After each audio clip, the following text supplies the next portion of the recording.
ఇదే కాదు, ఇవాళ రైతు భరోసాలో ప్రతి ఎకరాకు 6,000 చొప్పున సంవత్సరానికి 12,000 ఇవాళ రైతు భరోసా మీ ఖాతాలలో పడితేనే కాంగ్రెస్ పార్టీకి ఓటేయండి.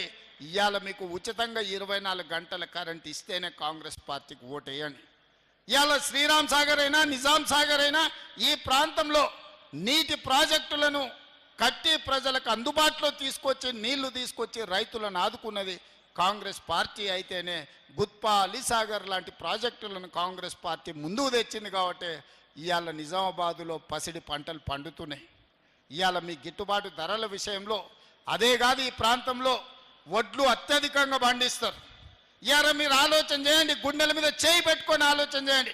500 రూపాయలు సన్న ఓట్లు పండించిన రైతులకు బోనస్ ఇచ్చుంటేనే కాంగ్రెస్ పార్టీకి ఓటేయండి, లేకపోతే నాకు ఓటేయకండి. మీరు ఆ ఓటు ఎవరికైనా వేసుకోండి. ఇలా సన్న ఓట్లు పండించిన రైతులకు 500 రూపాయల బోనస్ ఇచ్చింది మేము కాదా? మీరు ఒక్కసారి ఆలోచన చేయండి మిత్రులారా.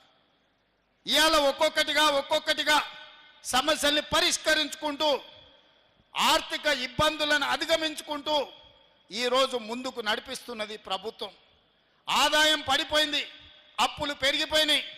69,000 కోట్ల రూపాయలతో 2014లో చంద్రశేఖరరావు గారికి రాష్ట్రాన్ని అప్పచెప్తే 2024 తిరిగి మళ్ళీ కాంగ్రెస్కి అప్పచెప్పేటప్పటికి 7,11,000 కోట్ల రూపాయల అప్పులు చేసిండు చంద్రశేఖరరావు. ఆనాడు సంవత్సరానికి 6,500 కోట్ల రూపాయలు అప్పు చెల్లించేది ఉంటే ఈనాడు ప్రతి నెల 6,500 కోట్ల రూపాయలు నేను అప్పు చెల్లిస్తున్న. సంవత్సరానికి 75,000 కోట్లు ఈరోజు కేసీఆర్ చేసిన అప్పులకు అసలు మిత్తి నేను కడుతున్నా. ఈ సంవత్సరం మొత్తం 75,000 కోట్ల రూపాయలు కట్టిన. ఈయన తెచ్చిన అప్పులకు అసలు మిత్తి కట్టడానికి నేను కొత్త అప్పులు చేయాల్సి వచ్చింది. 60,000 కోట్ల ఇప్పుడు అప్పు చేసి ఇంకో 15,000 కోట్ల రూపాయలు నేను సంపాదించింది కలిపి చంద్రశేఖరరావు చేసిన అప్పుకు నేను కప్పం కట్టిన 75,000 కోట్ల రూపాయలు. ₹1 తక్కువనా మీరు లెక్కలు అడగండి, అన్ని వివరాలు నేను ఇస్తా. ఇవాళ చంద్రశేఖరరావు మనల్ని అప్పుల కుప్పగా తయారు చేసిన రాష్ట్రాన్ని పరిష్కరించుకుంటూ ఒకటొకటిగా పరిష్కరిస్తూ ముందుకెళ్తున్నా.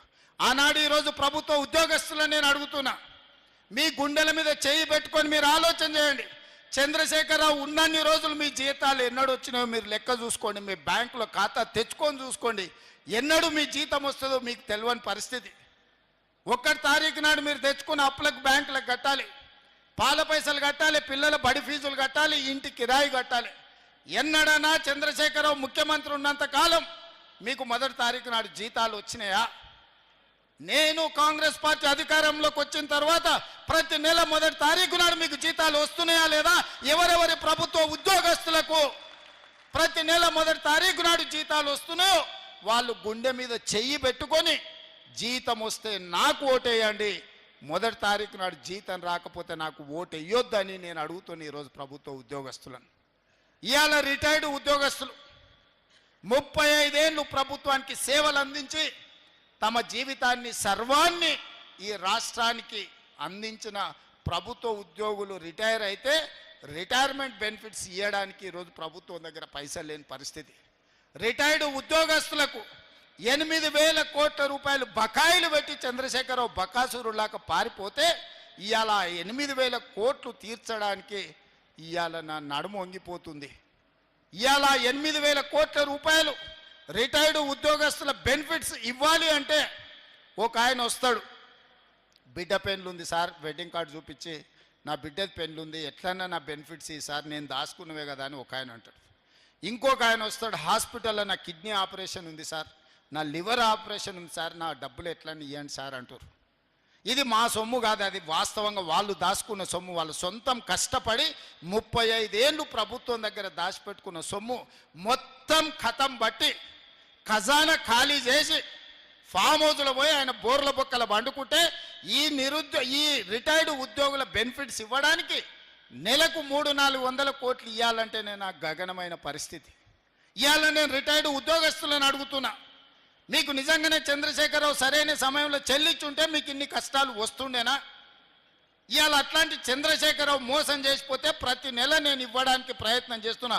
రాబోయే సంవత్సరంలో అవసరమైతే నెలకు 1000 కోట్ల దాకా మీ బకాయిలు చెల్లించి మీ సమస్యలు పరిష్కరించే బాధ్యత నాది. మీరు నమ్మితే నాకు ఓటేయండి, మీరు నమ్మకపోతే మీరు ఇంకెవరికైనా ఓటేయండి. ఒక మాట ఇస్తే మాటకు నిలబడే ప్రభుత్వం కాంగ్రెస్ పార్టీ. మాట ఇచ్చిన సోనియమ్మ తెలంగాణ రాష్ట్రం ఇచ్చింది, మాట ఇచ్చిన రాహుల్ గాంధీ ఇవాళ బీసీ కులగణన చేస్తున్నాడు, మాదిగ వర్గీకరణ చేస్తున్నాడు. ఇవాళ నేను అడుగుతున్న మా బలైన వర్గాలను, చాలామంది చాలా మాటలు మాట్లాడుతున్నారు. ఇక బండి సంజయ్ గురించి అయితే అంతు పొంతు లేదు, ఆకాశం అంతా ఎగిరి దుంకుతున్నాడు ఆయన. బండి సంజయ్ గారు నాకంటే బడా బీసీనే లేడు, నేను మా మోడీ ప్రపంచంలోనే బడా బీసీలం అంటున్నాడు. బడా బీసీలైన మోడీని బండి సంజయ్ నేను అడుగుతున్నా, 12 ఏళ్ల నుంచి మీరే